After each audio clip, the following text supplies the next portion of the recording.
region for all countries. Dear Mr. Minister, I would like to express my confidence that this visit will be a step forward to the further development of friendship and strategic partnership relation between our brotherly countries. I thank you once again for your kind invitation and warm hospitality. Thank you. Excellency, ladies and gentlemen, Assalamu alaikum and very good morning. It gives me immense pleasure to host in Pakistan my very dear brother, His Excellency Ceyhun Bayramov, Foreign Minister of Republic of Azerbaijan, and his delegation. Pakistan and Azerbaijan are bound by common cultural and civilizational links that form a solid foundation of ties between our both brotherly countries. Our strategic and economic relations are characterized by regular high-level exchanges and dialogue, including at leadership level. Since assuming office, I have been in regular contact with my Excellency, with my brother Foreign Minister, on bilateral as well as regional and international matters of mutual interest. I had met him recently on the sidelines of Nuclear Energy Summit in March 2024, held in Brussels, as well as on the occasion of OIC Summit, which took place in May 2024 in Banjul, Gambia. And recently we met informally in Tehran, when we went for condolence of the sad, news of former President of Iran, Dr. Raisi. In the extensive talks today, Foreign Minister, Excellency, and I discuss all aspects of our bilateral relationships. We will further enhance our multifaceted cooperation in trade, investment, connectivity, energy, and defense. We are taking measures to increase bilateral investments, especially in the energy sector. The joint working group on the energy will be critical in promoting cooperation in the energy sector. We are encouraged with the results of the first meeting of the joint working group, which took place on 21st of May 2024.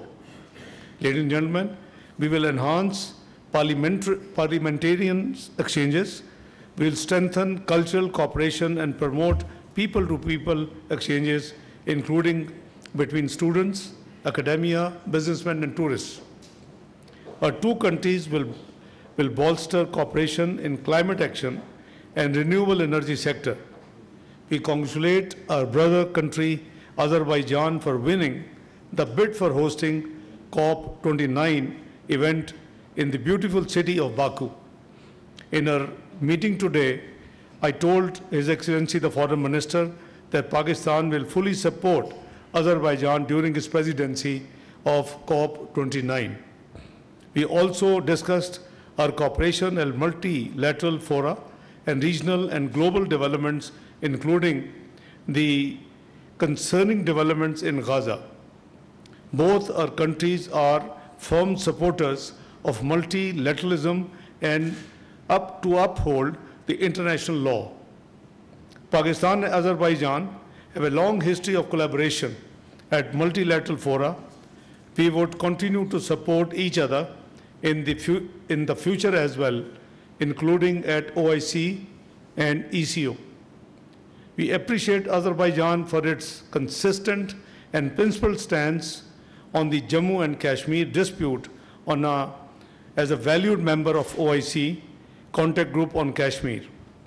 Azerbaijan's stance is based on internationally recognized principles of sovereignty and territorial integrity in accordance with the United Nations and Organization of Islamic Countries resolutions.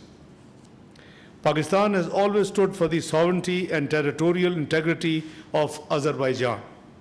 Pakistan considers Karabakh as the sovereign territory of the Republic of Azerbaijan. We congratulate Azerbaijan on restoring a sovereignty on Karabakh. Pakistan appreciates and commits fully support to Azerbaijan peace efforts and dialogue process for normalization. Excellency, thank you again for coming to Islamabad.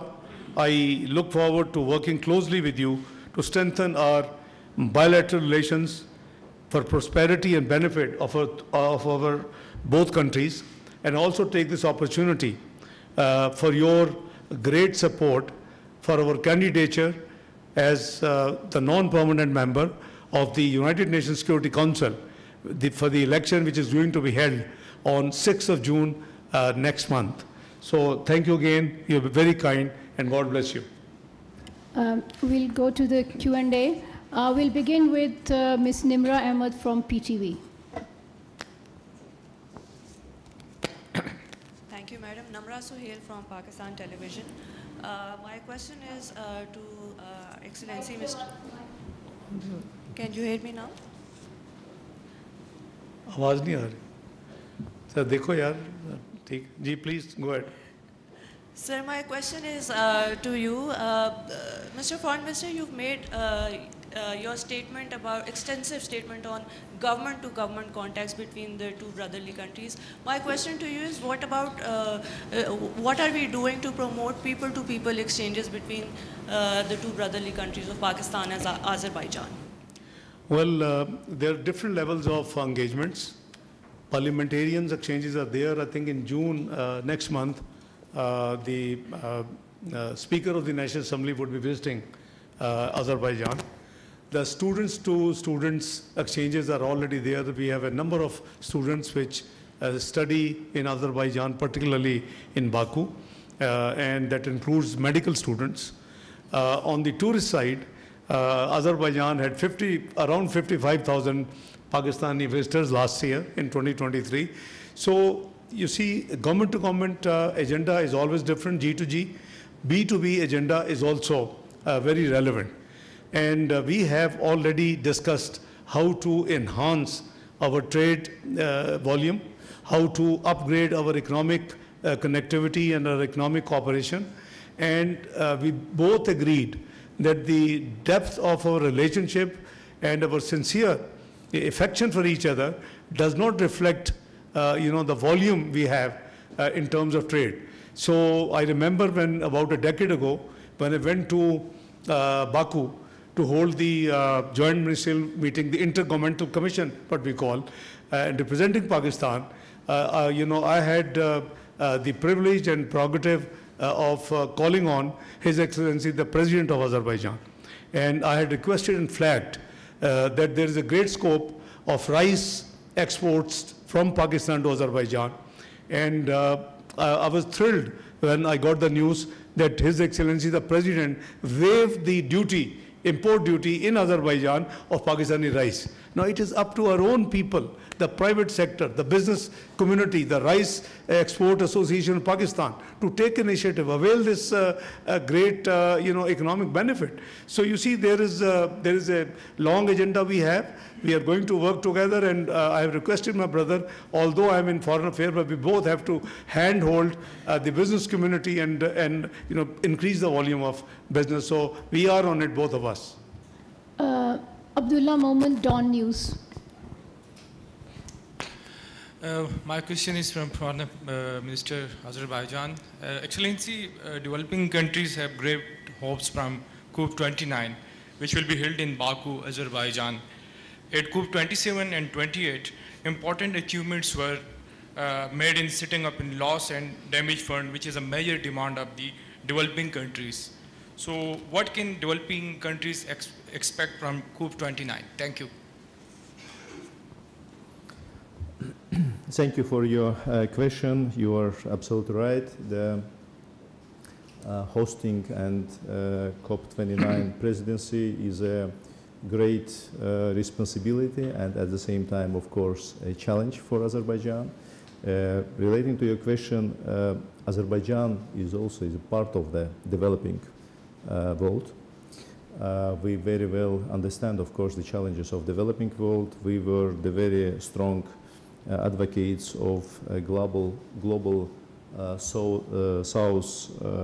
interest during 4 years of our chairmanship in non-aligned movement. But at the same time, we also should take into account that the COP presidency has, some specific. Your role as a COP president is to navigate among 198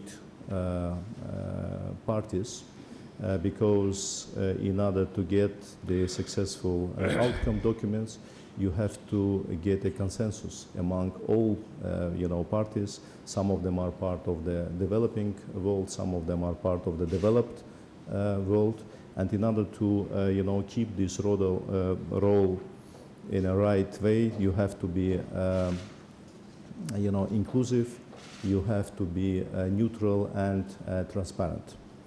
At the same time, we believe that the Azerbaijani co-presidency, this is a great, let's say, news and opportunities for the developing countries, because, as I said, we very well understand the challenges of developing countries, and of course, all of them has their own challenges. We are very well aware about the challenges of Pakistan. I mean, from a climate change point of view, we remember the recent devastating flood in Pakistan, and from this perspective, of course, Azerbaijan will do its best. So there is the outcome documents provide, let's say, necessary resources. I mean, both financial resources in order to tackle these challenges for the developing countries, including Pakistan, in order to help to, let's say, to promote adaptation needs of these countries, early warning systems create, and other means of support, meaning both technical and training capacities in the relevant, let's say, areas. And at the same time, of course, we are hopeful that Pakistan will also help us in terms of, during the negotiation processes, so that the Baku COP will be the really true, the really success story. I just add a few words to what my Excellency brother said. I have flagged to my brother and to his delegation, the situation of Pakistan vis-a-vis climate change. Our emissions are less than 1%, and we are one of the most 7 vulnerable countries on the globe vis-a-vis climate change. I have also flagged to my dear brother that the flash floods 2022 caused $34 billion worth of losses to Pakistan, unfortunately. This was worked out not by Pakistan alone, but UNDP, Asian Development Bank, EU, World Bank, etc.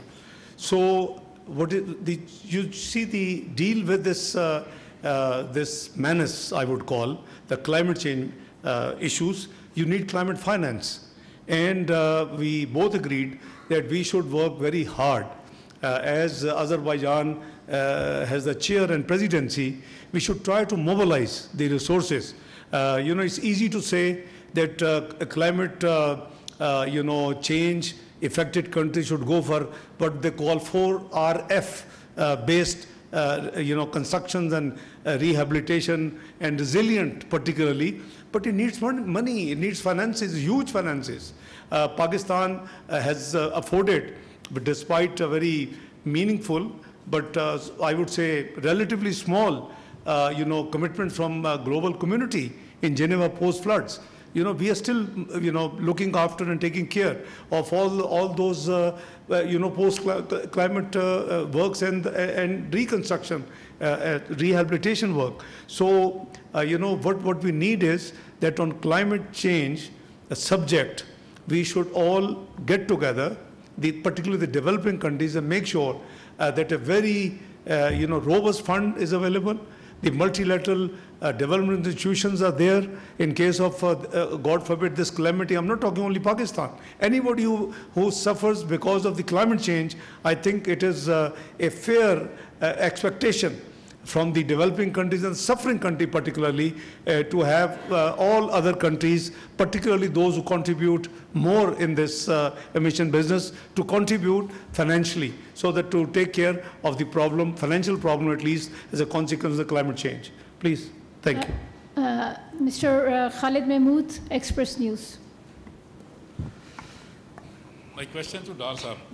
Dr. Saab, the situation in Gaza is deteriorating daily basis. What can be done to end this war? Do you discuss this issue in the meeting? We have discussed this issue in detail, not only in today's meeting, but I think we both echoed the same feeling, the same concerns just last month in Banjul in the OIC 15 summit. You see, the situation is obviously very concerning for not only for Pakistan and Azerbaijan, but it is a great concern to all entire Muslim Ummah. Look at what has happened now to Rafah. So where is the international law? Where is the UN resolutions? Where is the International Court of Justice judgment, which said that it's almost genocide? They use the word in their judgment. So you see, this is most unfortunate that